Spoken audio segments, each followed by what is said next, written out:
Big Challenge GOGO Bowling is the last Big Challenge game we've got from Jaleco, and that also means it's the last Jaleco game for the Famicom Disk System. Surprisingly, as the platform started winding down, Jaleco started getting deeper into supporting it, but even they've seen the writing on the walls at this point. As you'd expect, GOGO Bowling is a bowling game, but there's a story mode here where you have to compete against a ladder of 8 different opponents. And some of those opponents are going to seem very familiar. Your first opponent is a reference to Kazumi Morohoshi, a member of the group Hikari Genji, who you might recall from 6 episodes ago. After that, you take on Mr. Who. I'll let you have a bit of a thriller and speculate on who that bad guy could be.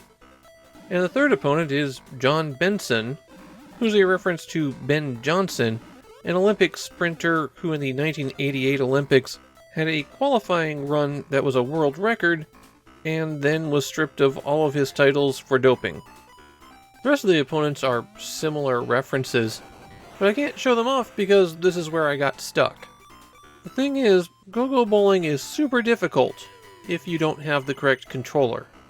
And that's because this is the killer app for the Hori Track, a trackball peripheral that is so minor that only 4 games support it. All of the supported games are sports games, and for the other 3, if you don't have the trackball, you won't even notice a difference. GOGO Bowling is the one game specifically designed for that trackball controller. With it, you just spin the trackball and that determines the direction and force that the bowling ball goes. It's actually a control scheme that's turned up in arcades a few times. Without it, things get ugly. It seems normal enough, just like a golf interface. A button starts the backswing, A button releases the ball. But the devil is in the details. For one thing, that swing meter does not work the way that you think it does.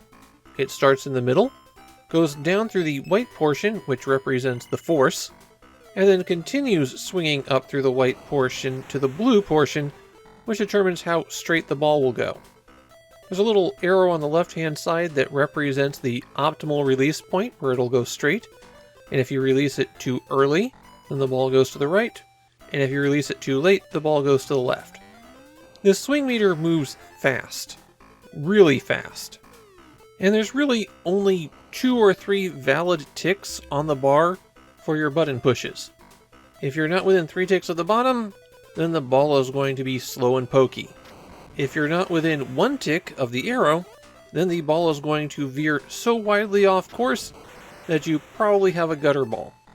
You aim the ball by moving left and right before you start the swing, and you can hit the B button to cycle through spin, but it's really all going to come down to how effective you are at hitting that exact timing.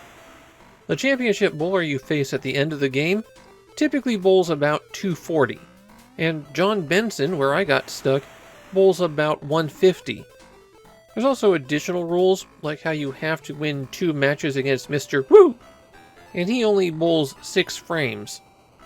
Annoyingly, on that 6th frame, it's not treated as a 10th frame, so if you get a strike there, well, then you've just gotten 1 ball and that's it. The final bowler requires that you get 2 consecutive wins against her. Good luck with that. If you don't want to do the story mode, there are 2 other options: a party mode so you and a bunch of friends can bowl, or a pair mode where you can team up against the computer. While GOGO Bowling wasn't a success in Japan when it was released, it did gain a bit of a reputation thanks to those celebrity appearances, and its absolutely brutal difficulty. This is one of those games that isn't considered to be good, but it is notable for being absurd. And I'm a little bit frustrated here because I feel like GOGO Bowling is so close and yet so far. I genuinely liked the story mode. I thought that was a great way to build something extra into what would be a standard bowling game. And you have little conversations with the opposing bowlers, so there's a bit of comedy in that too. Well, the way the game handles when you use a standard controller makes it almost unplayable. Maybe if I had the Hori Track I'd feel better about this one. As it stands, GOGO Bowling wound up being more of a pain than fun.